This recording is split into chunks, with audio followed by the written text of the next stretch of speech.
Hello friends, welcome to the success Kendra. Friends, आज इस video में हम लोग बिहार एसएससी सीजीएल वैकेंसी 2022 यानी कि सचिवालय सहायक भर्ती 2022 के लिए जो नया प्रैक्टिस सेट कवर कर रहे थे उसी का सेट नंबर 7 डिस्कस करेंगे। फ्रेंड्स, इससे पहले ऑलरेडी मैंने आपको सेट नंबर 1 से लेकर के 6 तक पूरी डिटेल में कवर कराया हुआ है। अगर आपने नहीं देखा है तो इन वीडियोज़ को देख लीजिएगा, लिंक आपको डिस्क्रिप्शन बॉक्स में मिल जाएगा। चैनल पर अगर आप पहली बार विजिट कर रहे हैं तो प्लीज़ चैनल को सब्सक्राइब करके बेल आइकन को जरूर दबा लीजिएगा, ताकि जब भी बिहार एसएससी सीजीएल वैकेंसी 2022 से संबंधित कोई भी इंपॉर्टेंट वीडियो अपलोड किया जाए तो उसका नोटिफिकेशन सबसे पहले आपके पास पहुंच जाए। तो चलिए फ्रेंड्स, बिना देरी किए हुए आज का सेशन स्टार्ट करते हैं। फ्रेंड्स, प्लीज़ पहले वीडियो को लाइक कर दीजिएगा और जब सेशन समाप्त होगा तो इसे शेयर भी जरूर कर दीजिएगा। फ्रेंड्स, जैसे कि मैंने आपको बताया कि इस वीडियो में हम लोग बिहार एसएससी सीजीएल वैकेंसी 2022 यानी कि सचिवालय सहायक भर्ती 2022 के लिए प्रैक्टिस सेट नंबर 7 को डिस्कस करेंगे। तो चलिए सेशन आज के स्टार्ट करते हैं। फ्रेंड्स, प्लीज़ पहले वीडियो को लाइक कर दीजिएगा और जब सेशन समाप्त होगा तो इसको शेयर भी जरूर कर दीजिएगा। फ्रेंड्स, आज के सेशन का पहला प्रश्न देखेंगे। पहला प्रश्न है सुमेलित करना है।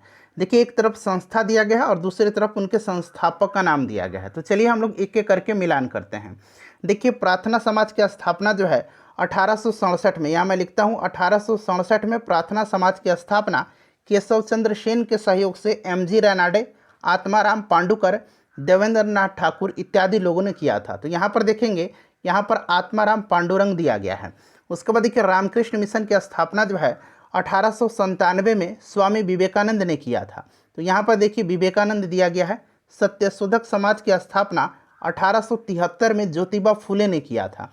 तो यहाँ पर देखिए ज्योतिबा फुले का नाम दिया गया है।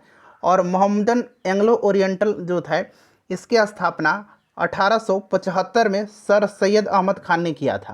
तो इस प्रकार से इसका राइट आंसर अब आप लोग मिला लेंगे। ठीक है, देखिए पहला का दूसरा, दूसरा का पहला, फिर यहाँ पर आएंगे मिलाएंगे नीचे। देखिए पहला का दूसरा, दूसरा का पहला, फिर तीसरा यानी कि सी का चौथा और डी का तीसरा, यानी कि ऑप्शन नंबर इसका सी हो जाएगा करेक्ट आंसर। चलिए आगे बढ़ेंगे, नेक्स्ट क्वेश्चन कर लेंगे। थोड़ा सा मैं और जूम कर देता हूँ ताकि आपको प्रश्न और स्पष्ट दिखाई दे। दूसरा प्रश्न है कि दक्षिण अफ्रीका से वापस लौटने के पश्चात गांधी जी ने अपना प्रथम सफल सत्याग्रह शुरू किया था। देखिए, जो मैं एक्सप्लेन करूंगा वो आपके लिए इंपॉर्टेंट है, उस चीज़ को आप ध्यान से सुनेंगे। इससे क्या होगा कि एक प्रश्न के साथ साथ आपके 2 से 3 प्रश्न कवर हो जाएंगे। जैसे कि यहाँ देखिए, आपको पता होगा कि गांधी जी ने अपना प्रथम सफल सत्याग्रह जो है 1917 में चंपारण में किया था, चंपारण सत्याग्रह। लेकिन यहाँ ध्यान से सुनेंगे, यहाँ से मैं आपका 3 प्रश्न कवर करवाऊंगा। देखिए फ्रेंड्स, 1893 में महात्मा गांधी जी अब्दुल्ला सेठ नामक व्यापारी के मुकदमे में दक्षिण अफ्रीका गए थे। उसके बाद 1901 में ये स्वदेश दौरा किए थे, यानी कि भारत का दौरा किए थे 1901 में। और 1901 में ही पहली बार इन्होंने भारतीय राष्ट्रीय कांग्रेस का जो कोलकाता अधिवेशन हुआ था इसमें भाग लिया था और बम्बई में वकालत दफ्तर खोला था। तो पूछा जाता है कि पहली बार गांधी जी ने भारतीय राष्ट्रीय कांग्रेस के किस अधिवेशन में हिस्सा लिया था। तो आपको याद रखना है 1901 का कोलकाता अधिवेशन। वैसे ये भारत लौटे थे कब, तो 9 जनवरी 1915 को लौटे थे। 1915 9 जनवरी, और 9 जनवरी के दिन प्रत्येक वर्ष जो है इसलिए प्रवासी भारतीय दिवस मनाया जाता है। तो ये सब आपको ध्यान रखना है। चलिए आगे बढ़ेंगे कि भारतीय राष्ट्रीय कांग्रेस का एकमात्र अधिवेशन जिसे महात्मा गांधी द्वारा संबोधित किया गया था संपन्न हुआ था, यानी कि महात्मा गांधी इसके अध्यक्ष रहे थे, ये आपसे पूछा गया। तो ये आपका बेलगाम अधिवेशन है। 1924 का जो बेलगाम अधिवेशन था इसी में महात्मा गांधी जी अध्यक्ष रहे थे। नेक्स्ट क्वेश्चन है हमारा, और पहली बार हिस्सा लिया था किसमें, तो 1901 के कोलकाता अधिवेशन में। 1857 की क्रांति के निम्नलिखित नेताओं में से किसका वास्तविक नाम रामचंद्र पांडुरंग था। तो देखिए राइट आंसर इसका क्या हो जाएगा, राइट आंसर ऑप्शन नंबर यहाँ पर देखेंगे सी हो जाएगा। ठीक है, तात्या टोपे का वास्तविक नाम जो है रामचंद्र पांडुरंग टोपे था। इन्होंने कानपुर से सैन्य नेतृत्व किया था 1857 की क्रांति का, और यहीं से फ्रेंड्स नाना साहब भी नेतृत्व कर रहे थे, और नाना साहब का जो नाम था धुंधु पंत था। ठीक है, धुंधु पंत था, ये भी पूछा जाता है। नाना साहब का नाम धुंधु पंत और तात्या टोपे का नाम रामचंद्र पांडुरंग टोपे। तो ये सब ध्यान रखेंगे आप। चलिए वीडियो के लास्ट में आप सभी लोग अपना अपना स्कोर बताइएगा। और फ्रेंड्स देखिए, हम लोग 2011 से लेकर के अब तक बिहार एसएससी में जितने भी प्रश्न पूछे गए हैं, जैसे कि हिस्ट्री को अलग वीडियो में मैंने आपको कवर कराया हुआ है, पॉलिटी को अलग, ज्योग्राफी को अलग, और साइंस का मैंने 3 पार्ट आपको कवर करा दिया है। साइंस चूँकि हम लोग पार्ट वाइज कवर कर रहे हैं, प्रश्नों की संख्या ज़्यादा होती है, तो सभी का लिंक डिस्क्रिप्शन में मिलेगा। बिहार एसएससी सीजीएल का यह घटना चक्र आप कह सकते हैं, मैंने डिस्क्रिप्शन में भी लिंक दिया हुआ है और इसका प्लेलिस्ट भी बना दिया है। चैनल पर चले जाइए, सभी वीडियोज़ को देख लीजिएगा। किसने बंगाल के विभाजन 1905 के विरुद्ध में हुए आंदोलन का नेतृत्व किया था? अच्छा, बंगाल विभाजन जो है ये 1905 में हुआ था, लॉर्ड कर्जन ने किया था। बंगाल विभाजन की घोषणा पूछा जाता है कब की गई थी, तो 20 जुलाई 1905 को, ठीक है। और बंगाल विभाजन प्रभावी कब हुआ था, तो 16 अक्टूबर 1905 से यह प्रभावी हो गया था, ठीक है। ये सब आपको ध्यान रखेंगे। Right answer option number A हो जाएगा, सुरेंद्र नाथ बनर्जी ने जो है आंदोलन का नेतृत्व किया था। चलिए उसके बाद क्वेश्चन नंबर 6 है हमारा। यहाँ पर देखिएगा कालक्रम के अनुसार व्यवस्थित करना है, और यहाँ कूट दिया गया है, कूट से आपको सही आंसर चुनना है।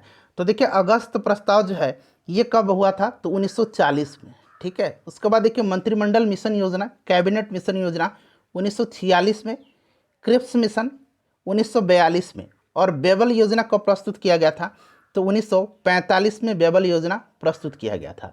तो ये क्रम देख लीजिएगा, पहला, उसके बाद देखिए तीसरा, उसके बाद चौथा और दूसरा, पहला, उसके बाद तीसरा, चौथा, दूसरा। तो यहाँ पर देखिएगा ऑप्शन नंबर सी में दिया गया है, ठीक है। ऑप्शन नंबर सी हो जाएगा इसका करेक्ट आंसर। चलिए उसके बाद देखिएगा कि किस शासक के काल में चतुर्थ बौद्ध संगति का आयोजन कश्मीर में हुआ था, तो कश्मीर में चौथा बौद्ध संगति हुआ था कनिष्क के शासनकाल में। कनिष्क जो था ये कुषाण वंश का सबसे प्रतापी शासक था, ठीक है। और देखिए पहला जो हुआ था ये अजातशत्रु के समय में राजगृह में हुआ था, दूसरा कालाशोक के समय में वैशाली में, और तीसरा पाटलिपुत्र में अशोक के शासनकाल में हुआ था। देखिए आप बहुत जगह टेस्ट लगाते होंगे, लेकिन हमारा प्रयास रहता है, हमारे चैनल के माध्यम से एक ही प्रयास रहता है कि कुछ आपको एक्स्ट्रा दिया जाए, ताकि इससे आपको जो आगामी एग्जाम्स हैं, चाहे वो कोई भी एग्ज़ाम्स हो, उनमें आपको बेनिफिट हो। फ्रेंड्स अगर हमारा मेहनत आपको पसंद आता है तो मैं आपसे कोई भी चार्ज नहीं लेता हूँ, आपसे एक ही मैं उम्मीद रखता हूँ कि आप वीडियो को लाइक करेंगे और ज़्यादा से ज़्यादा शेयर करेंगे, और फ्रेंड्स हमें आप सपोर्ट करेंगे, ताकि सपोर्ट करेंगे तो मोटिवेशन मिलती रहेगी और कंटिन्यूअस मैं आपके लिए वीडियो लेकर के आते रहूँगा। देखिए किस शासक ने गंगा और सोन नदियों के संगम पर पाटलिपुत्र नामक नगर की स्थापना किया था? ये बहुत लोगों को आंसर पता होगा, किसने किया था, तो ये उदयन ने किया था। क्लियर। लेकिन यहाँ से 2 प्रश्न मैं बताता हूँ।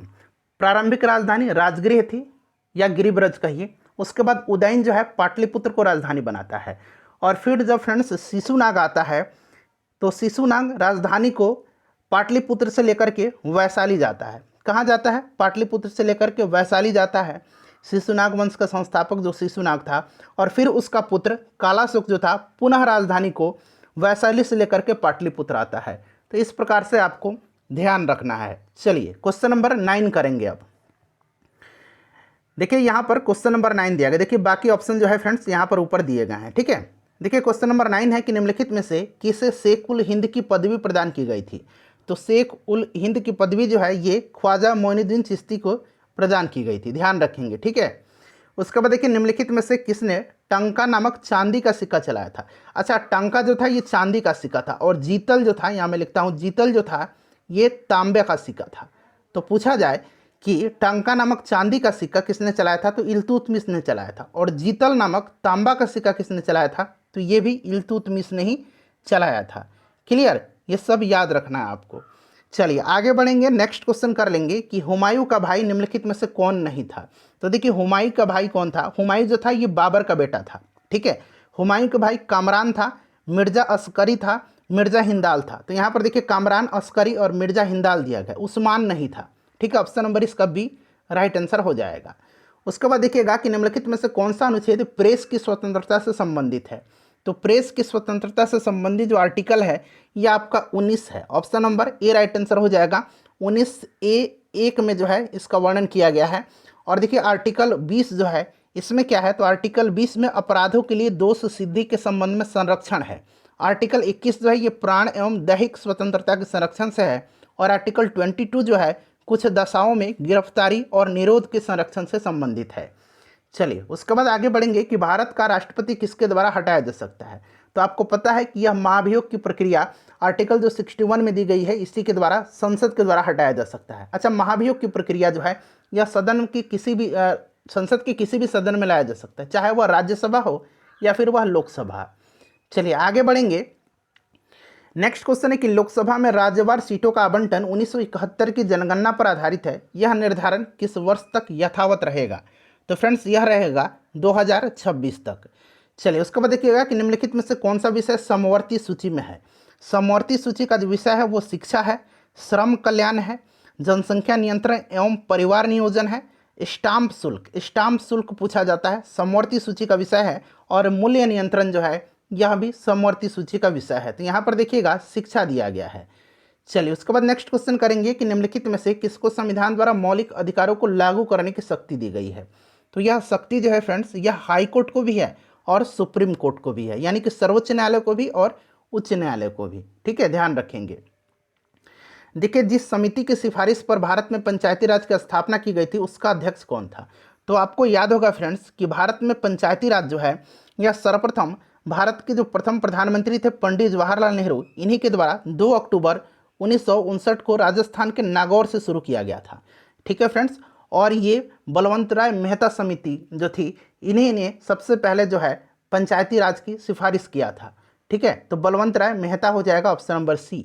उसके बाद देखिएगा कि पंचायत की चुनाव कराने हेतु निर्णय किसके द्वारा लिया जाता है? बताइएगा। राइट आंसर ये राज्य सरकार का होता है। ठीक है, अच्छा ग्राम पंचायत का जो गठन है यह आर्टिकल 40 में दिया गया है। ठीक है, इसको आप ध्यान रखेंगे।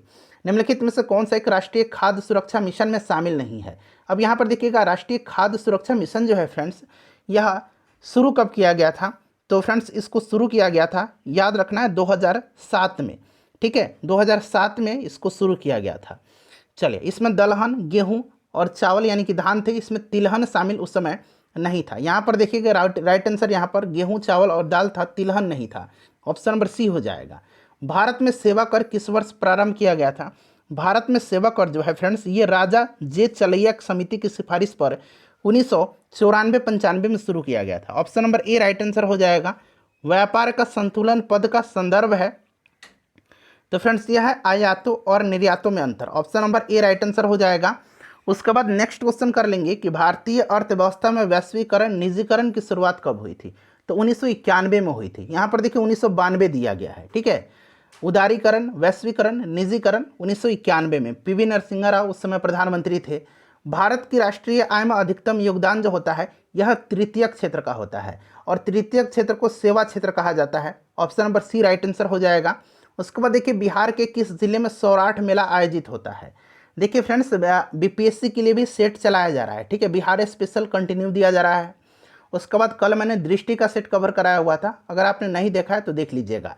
सौराठ मेला जो है यह मधुबनी में। अच्छा बौंसी मेला एक पूछा जाता है, बौंसी मेला का आयोजन बांका में किया जाता है। ठीक है, इसको भी याद रखेंगे। ककोलत जलप्रपात जो है यह कहाँ पर है? तो यह नवादा में है। ठीक है, उसके बाद चलिए अगला प्रश्न है। एक तरफ उद्योग दिया गया है और उसके संबंधित नगर है, कागज एवं लुगदी डालमिया नगर, सिगरेट दिलावरपुर, प्लाईवुड हाजीपुर और जूट पूर्णिया। तो राइट आंसर क्रम से हो जाएगा 1, 2, 3, 4। चलिए यानी कि ऑप्शन नंबर इसका बी हो जाएगा करेक्ट आंसर। उसके बाद देखिए वर्ष 2011 की जनगणना के अनुसार निम्नलिखित में से बिहार के जिलों में कौन सा समूह जनसंख्या का सही अवरोही क्रम, यानी कि सबसे ज़्यादा फिर उससे कम फिर उससे कम, ठीक है, घटते क्रम अवरोही क्रम पूछा गया है।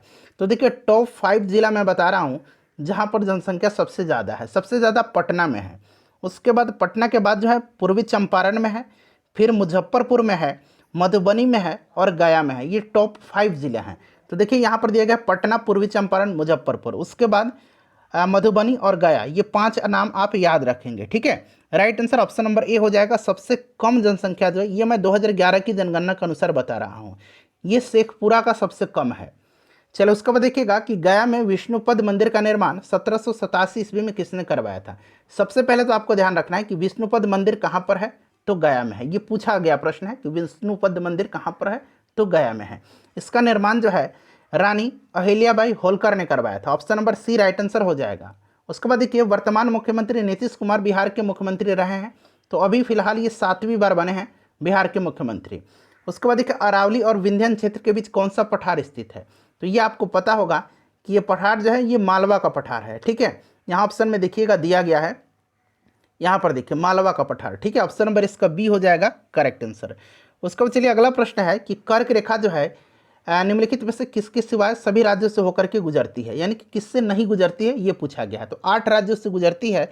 ये 8 राज्य आप उंगली पर काउंट करेंगे जरा, गुजरात, राजस्थान, मध्य प्रदेश, छत्तीसगढ़, झारखंड, पश्चिम बंगाल, त्रिपुरा और मिजोरम। हरियाणा से होकर के नहीं गुजरती है। उसके बाद चलिए नेक्स्ट क्वेश्चन है कि पवन ऊर्जा उत्पादन में भारत विश्व में कौन सा स्थान पर है। तो अभी जो नवीनतम आंकड़ा है इसका अनुसार चौथे नंबर पर भारत है। ठीक है, चलिए आगे बढ़ेंगे कि एक ग्रह अपने कक्ष में सूर्य से न्यूनतम दूरी पर जो रहता है उसको क्या कहा जाता है। तो यह कहता है उपसौर। क्या कहलाता है? यह न्यूनतम दूरी पर जो रहता है इसको उपसौर कहा जाता है और अधिकतम दूरी पर अपसौर रहता है। पृथ्वी सूर्य के निकट जो है यानी कि उपसौर की स्थिति रहती है किस दिन? तो याद रखेंगे 3 जनवरी के दिन। ठीक है, 3 जनवरी। और अपसौर की स्थिति सबसे दूर रहती है पृथ्वी, ये होता है 4 जुलाई के दिन। ठीक है, इसको आप ध्यान रखेंगे। चलिए उसके बाद आगे बढ़ेंगे, नेक्स्ट क्वेश्चन कर लेंगे कि विश्व का सबसे छोटा महासागर कौन सा है। अच्छा, विश्व का सबसे बड़ा और गहरा महासागर जो है ये प्रशांत महासागर है। सबसे छोटा आर्कटिक महासागर हो जाएगा। उसके बाद देखिए 2011 की जनगणना के अनुसार भारत में प्रति 1000 पुरुषों पर महिलाओं की संख्या, यानी कि लिंगानुपात आपसे पूछा जा रहा है 2011 का, तो ये 943 है। वहीं अगर बिहार का लिंगानुपात अगर आपसे पूछा जाए तो बिहार का लिंगानुपात कितना है? तो 918 है। ठीक है, इसको भी आप ध्यान रखेंगे, ये बिहार का लिंगानुपात है 2011 की जनगणना के अनुसार। भारत में कितने मुख्य बंदरगाह हैं, यानी कि जो बड़े बंदरगाह हैं यह 13 प्रमुख बंदरगाह हैं और छोटे छोटे 200 बंदरगाह हैं। तो आपको 13 याद रखना है। ठीक है, चलिए उसके बाद आगे बढ़ेंगे कि भारत में प्रथम कपास मिल यानी कि सूती वस्त्र उद्योग की स्थापना किस शहर में हुई थी। तो सबसे पहले 1818 में जो है कोलकाता में इसका स्थापना किया गया था, लेकिन यह एक व्यावसायिक विफलता था। फिर 1854 में जो है बम्बई में सफल स्थापना किया गया था। तो पहला पूछा गया है तो कोलकाता राइट आंसर हो जाएगा। 1854 जब वहाँ पर मेंशन करेगा तो बम्बई आपको याद रखना है। देखिए जिसके ग्रंथ में चंद्रगुप्त मौर्य का विशिष्ट रूप से वर्णन हुआ है वह कौन सा है। तो फ्रेंड्स यह जो है यह ग्रंथ कौन सा है? तो विशाख दत्त का मुद्रा राक्षस है। ऑप्शन नंबर इसका सी राइट आंसर हो जाएगा। निम्नलिखित में से किस मौर्य राजा ने दक्कन पर विजय प्राप्त की थी। तो यह मौर्य शासक कौन था? चंद्रगुप्त मौर्य था। ठीक है, ऑप्शन नंबर बी हो जाएगा right answer. Davis cup tennis tournament, देखिए ये डेविस कप टेनिस से संबंधित है। 2021 का खिताब किसने जीता है?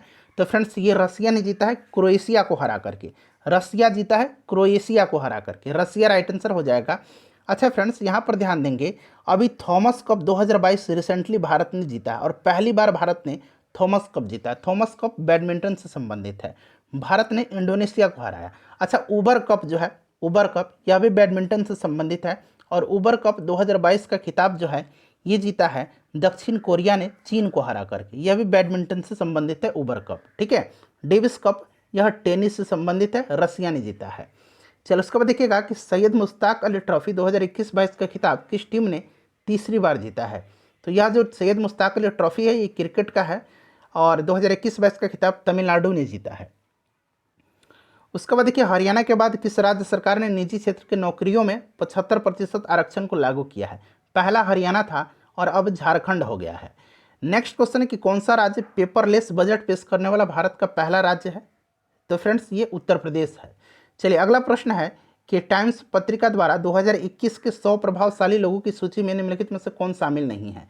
तो देखिए इसमें ममता बनर्जी, अदर पूनावाला और नरेंद्र मोदी हैं, मुकेश अंबानी नहीं। अच्छा टाइम्स मैगजीन की 100 प्रभावशाली लोगों की अभी भी सूची जारी की गई है फिलहाल। इसमें गौतम अडानी, उसके बाद करुणानंदी, गौतम अडानी, करुणानंदी और फ्रेंड्स कश्मीर के खुर्रम परवेज, ये 3 लोग हैं रिसेंटली अभी जो जारी किया गया, नाम याद रखेंगे। उसके बाद देखिएगा बजट 2021-22 के अनुसार राष्ट्रीय रेल योजना कब तक तैयार करना है। बताइए इसका करेक्ट आंसर क्या हो जाएगा। तो फ्रेंड्स ये आपका 2030 हो जाएगा।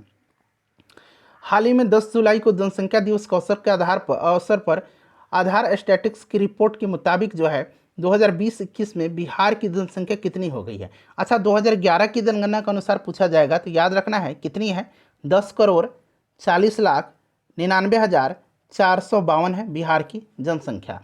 और अभी जो है राइट आंसर इसका क्या हो जाएगा, इसका करेक्ट आंसर जो होगा फ्रेंड्स ये आपका हो जाएगा ऑप्शन नंबर डी हो जाएगा। ठीक है, लगभग 125 मिलियन। उसके बाद देखिए हाल ही में घोषणा के अनुसार कहाँ पर प्रतिशिक्षित राष्ट्रीय डॉल्फिन अनुसंधान केंद्र, ठीक है, नेशनल डॉल्फिन रिसर्च सेंटर स्थापित किया जाएगा? तो फ्रेंड्स ये किया जाएगा पटना में। उसके बाद देखिए किस वर्ष जो है लता मंगेशकर को भारत रत्न से सम्मानित किया गया था? तो इनको भारत रत्न से सम्मानित कब किया गया था?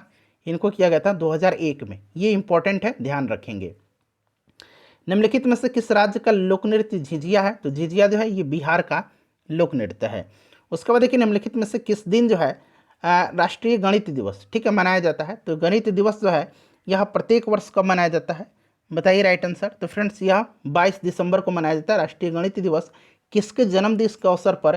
तो एस रामानुजन के श्रीनिवास रामानुजन के जन्म दिवस के अवसर पर मनाया जाता है, ठीक है, ध्यान रखेंगे। चलो उसके बाद देखिएगा कि निम्नलिखित में से कौन सा तत्व एकल परमाणु इकाई है? एकल परमाणु इकाई इसमें से जो है सोना है। सोना को कैसे इंडिकेट किया जाता है? इसका प्रतीक चिन्ह Au है। इसका परमाणु क्रमांक 79 होता है, ठीक है, एटॉमिक नंबर। चलिए अगला प्रश्न है कि आम का वानस्पतिक नाम क्या है? तो मैग्नीफेरा इंडिका, आपको पता भी होगा। Option number C right answer हो जाएगा। निम्न में से किसने सबसे पहले यह निष्कर्ष निकाला कि निर्वात में सभी वस्तुएं समान त्वरण जी के साथ गिरती है और एक ही समय में जमीन पर पहुंचती है? इस बात को आपको याद रखें, निर्वात में सभी वस्तुएं एक ही साथ जमीन पर गिरेगी, और हवा जब लिखेगा तो जो ज़्यादा भारी होगा वो पहले जमीन पर गिरेगा, लेकिन निर्वात में सभी एक साथ गिरती है। और फ्रेंड्स यह सबसे पहले जो है यह निष्कर्ष निकाला था गैलीलियो गैलीली ने। ऑप्शन नंबर सी हो जाएगा राइट आंसर। उसके बाद चलिए 1 मीटर में कितने माइक्रोन होते हैं? 1 माइक्रोन, यहाँ मैं लिखता हूँ 1 माइक्रोन इक्वल टू 1 माइक्रोमीटर होता है, आपको पता है। और 1 माइक्रोमीटर जो होता है ये 10⁻⁻6 मीटर होता है, ठीक है, ये बात आपको पहले से भी पता होगा। और यहाँ पर पूछा गया है कि 1 मीटर में कितने माइक्रोन होते हैं, तो अब आप बता देंगे 1 मीटर में 10⁻6 हो जाएगा। यहाँ पर देखिए option number C right answer हो जाएगा।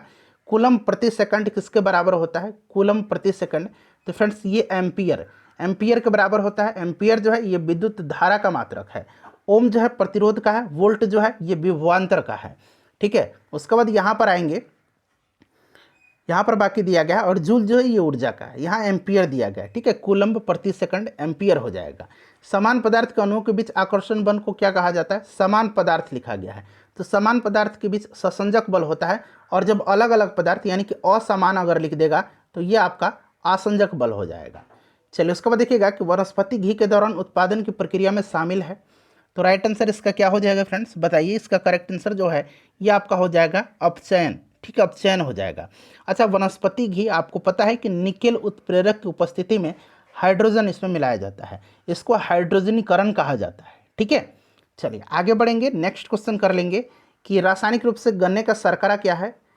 तो यह सुक्रोज है। क्या है फ्रेंड्स? यह सुक्रोज है। उसके बाद चलेगा कि खाद्य तेलों का वनस्पति घी में किस प्रक्रम के द्वारा बदला जाता है? तो ये हाइड्रोजनीकरण, मैंने अभी आपको बताया था। एंजाइम कैसे पदार्थ हैं? एंजाइम जो है यह जटिल कार्बनिक पदार्थ हैं, याद रखना है।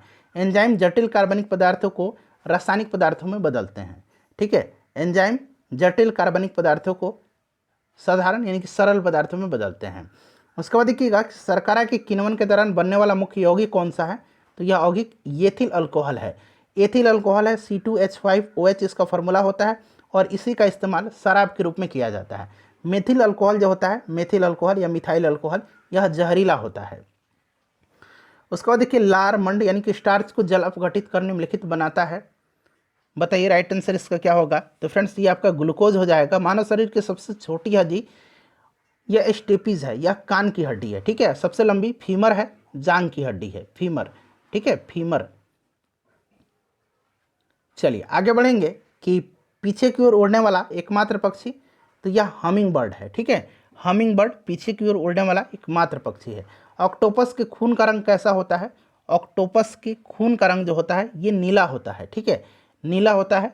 चलिए आगे बढ़ेंगे, नेक्स्ट क्वेश्चन कर लेंगे कि वर्तमान में हमारे द्वारा उपयोग किया जाने वाला रासायनिक प्रतीक का उपयोग जो है यह विधि किसने तैयार की थी?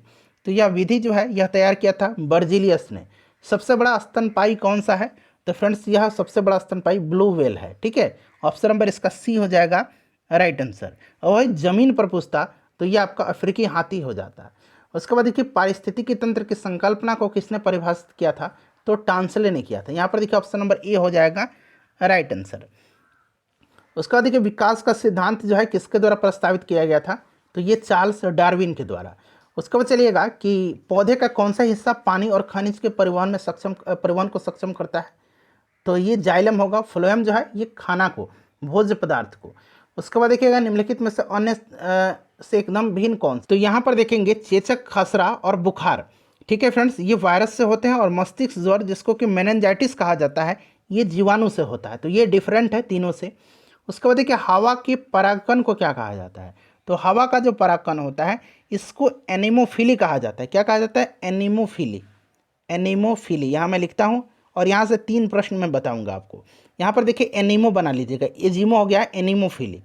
उसके बाद देखिए अगर कीटों के द्वारा परागकण होता है उसको क्या कहा जाता है? उसको एंटोमोफिली कहा जाता है। यहाँ मैं लिखता हूँ एंटोमोफिली कहा जाता है, कीटों के द्वारा। ठीक है। और फ्रेंड्स पक्षियों के द्वारा जो परागकण होता है उसको कहा जाता है ऑर्निथोफिली।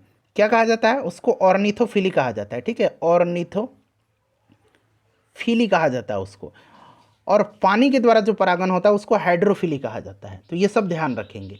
उसके बाद देखिए मानव शरीर का एकमात्र अंग जो पुनः विकसित, पुनः सृजित हो सकता है या लीवर है। तो यहाँ पर देखिए जिगर दिया गया, लीवर, जिगर, यकृत एक ही नाम है। ठीक है, याद रखेंगे। चलिए, सबसे बड़ी ग्रंथि है यह मानव शरीर की। उसके बाद देखिए मानव शरीर में लैंगरहैंस के आइलेट्स कहाँ पाए जाते हैं। तो इससे जो है फ्रेंड्स इंसुलिन हार्मोन स्रावित होता है। और आपको पता है कि ये कहाँ पाए जाते हैं। तो देखिए ये जो पाए जाते हैं ये पैनक्रियाज में, अग्नाशय में। चलिए अग्नाशय में पाया जाता है। Option number B right answer हो जाएगा। उसके बाद देखिए आज का आखिरी प्रश्न है कि इनमें से किस योगदान के लिए एडवर्ड जेनर प्रसिद्ध थे। तो एडवर्ड जेनर को प्रतिरक्षा प्रणाली का जनक कहा जाता है। इसका आंसर आप कमेंट करके बताएंगे, अपना स्कोर बता दीजिएगा। वीडियो को लाइक कर दीजिए और शेयर कर दीजिए।